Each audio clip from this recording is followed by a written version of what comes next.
জানি না শেখ হাসিনা ফিরে আসলে কি করবে। অনেক কিছু ধীরে ধীরে প্রকাশ হয়ে যাচ্ছে, আমরা কখনো প্রকাশ করিনি।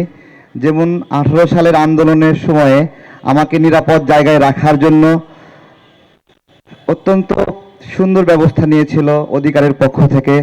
এজন্য আজকে এখানে দাঁড়িয়ে কৃতজ্ঞতা পোষণ করছি। আর সীমান্তে নাগরিক হত্যা বিষয়ে বলছি,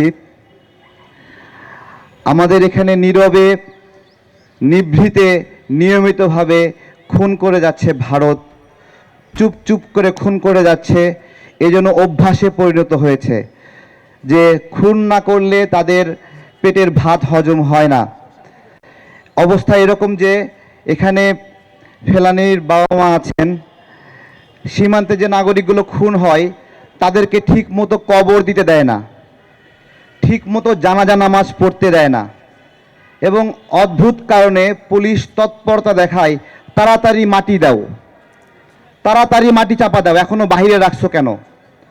পার্শ্ববর্তী দেশ খুন করেছে, আমার দেশের পুলিশ তৎপরতা দেখায়, তাড়াতাড়ি মাটি চাপা দাও। এই হলো আমাদের সীমান্তে হত্যার একটি খবর।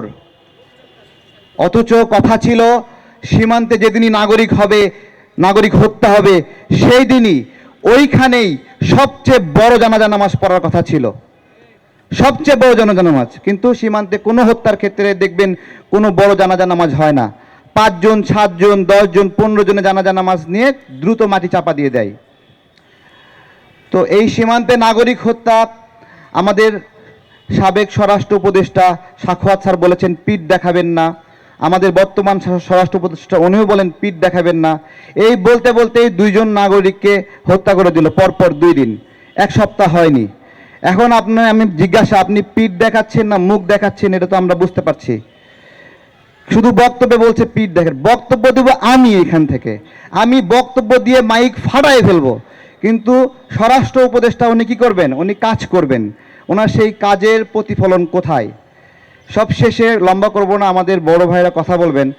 আমার প্রত্যাশা বাংলাদেশের সামনে এমন একটা দল ক্ষমতায় আসুক যারা ভারতের আগ্রাসনের বিরুদ্ধে দৃঢ় অবস্থান নেবে, এবং যারা দৃঢ় অবস্থান নিচ্ছে এবং যারা সরাসরি ঘোষণা করছে ভারত বন্ধুত্ব লঙ্ঘন করছে, আমরা তাদের বন্ধুত্ব গ্রহণ করলাম না।